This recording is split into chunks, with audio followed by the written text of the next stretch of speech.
why democracy is the most destructive thing that has ever come to Africa. We have to take a different approach. If a man like Ibrahim Traoré is taking a lead, Assimi Goïta is taking a lead, and they are opposing when they are seeing 15 million people in Mali went on the street to defend one man, Assimi Goïta, and they are asking the Malians to go back to a ballot box. And when democracy, they have made us to believe that democracy is looking for the majority. 15 million people out of a population of 18 million are on the street saying we want Assimi Goïta, and you are telling them to go back to the ballot box through democracy. Something is wrong here, Mr. Kumyonat. We do not need the Association of the United Nations. Okay. We do not need the veto power. We need unity. The dying problem of Africa right now is our unity. Yes. We have been believed and told and taught by the West that power is hereditary. It's not elected. Our leaders, before they are elected, they are selected. Not by the masses of their people, else the African people will not be agitating and will not be offended by the system of leadership in Africa and will not protest. And sometimes we see coups in different African countries to tell you that the African majority are displeased with what they are seeing in the name of leaders. These leaders are people that the majority did not vote them. They are all elected, appointed from minority groups. I've given very good practical examples. These are the agendas of the Berlin Conference, that when a call is made, is prior to the Berlin Conference, that Africa is not owned by Africans. It's owned by the West that have shared Africa among themselves and put in a system by which the Africans, if they are going to manage themselves, must use, and which are systems brought in by the Europeans, which is, for example, take example like a country of Cameroon. We have over 300 to 400 political parties. Indirectly, you have given power to the ruling party. Why? Because we stand in different, what they call balkanization. The people are not speaking with one voice. They are not in one box. They have been splitted in small groups. And it is in this form that we want to be looking for leaders who at the end of the day will keep their party politics, we keep their party ethics, and will protect the interests of the one who have brought them their democracy for their own advantage at the detriment of the masses. So an individual will not leave a minority group and go to the World Bank and take money to indebt a whole nation. We are not that stupid, Mr. Kumyonat. We should hold them responsible to pay that money. Yeah, but this money were used to construct roads and... Mr. Kumyonat, you cannot give loans to minority groups. This is not democracy. This is a violation of human rights, because the rights of the people... But they are the leaders. Who put them there, Mr. Kumyonat? These are not the masses, and this, we talk about the human rights organization at the level of the United Nations. They are unable to protect the rights of the African people. We have organizations that are all accomplices to the exploitation of African people. We cannot go by this definition and logic of these our leaders. Who put them there? And why are we agitating that they should leave and they are not still living? Because you cannot expect a poor people who cannot even feed themselves, cannot even defend themselves, and these are the people you are calling out to go and vote, knowing that those who have the yam and have everything can control the will and the destination of these people. This is where they have left us.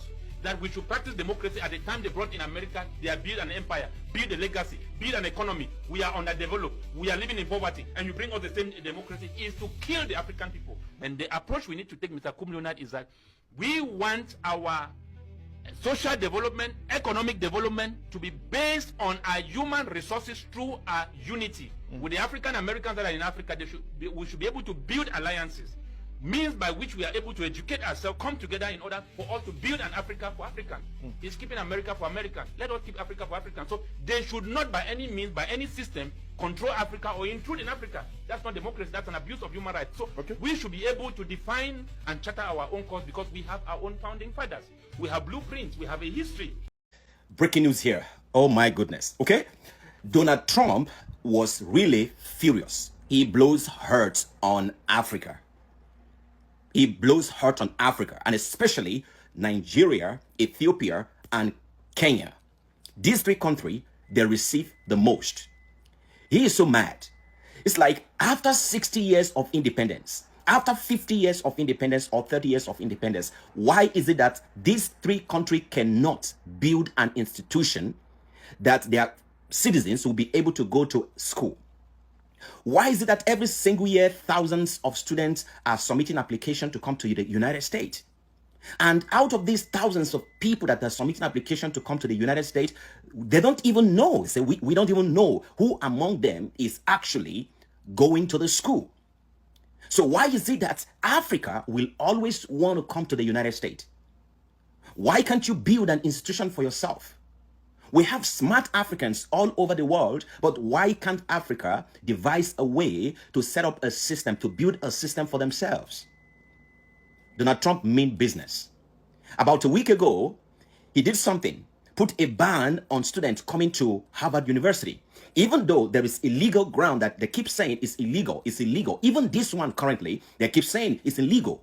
But the question is asking is, why Africans cannot put themselves together? Let's say you start building an institution for the past 30 years. By now, you could have done a lot much to build an institution. The question is, what are Africans truly looking for in America? What are you looking for?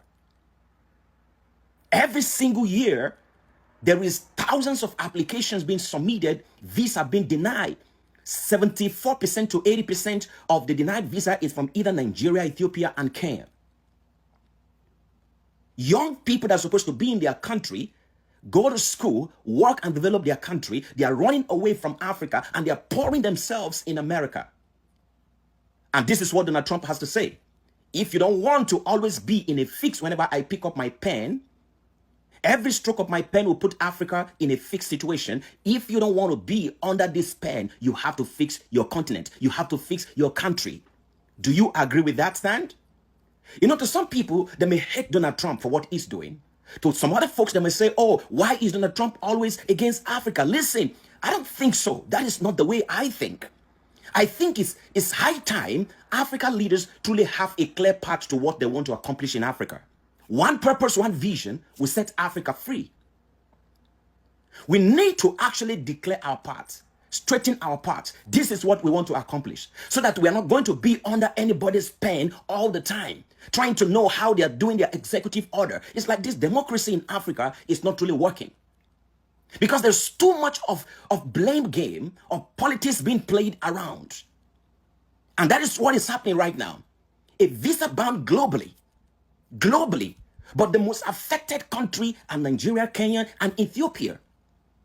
What Donald Trump is saying is, you are a president of your country. Why can't you fix your educational institution? What is your dream and what is your vision for your people? So we want to vet everything that is coming to our country. Our country is not a dump refuge. It's not a garbage place where anybody can just come into this country. And listen, guys, this is just the beginning of what America is going to do. We don't want you guys to come. Now think about it. How many American sons and daughters apply for school in Nigeria? How many American sons and daughters apply for school in Kenya or Ethiopia? You can hardly see such. No Americans will just wake up and say they want to go in their thousands to Africa to go educate themselves. So what we need to do is to build our own educational system, so that our sons and daughters will not have to travel. Some are going through the sea. Some are going through embassies. Visa being denied. Millions and billions being spent every single year. Yet, what Donald Trump is saying is, why are these leaders not learning? And to top it all, it's like these people are coming to do something else outside of the school that they are applying for. So they want to vet. They want to use AI to vet. Put your opinion in the comment section. Don't you think Africa need to stand on its own? Are we not grown enough to set up a system that can help everybody? Do we truly have to go out of Africa in thousands of numbers to go do all this stuff?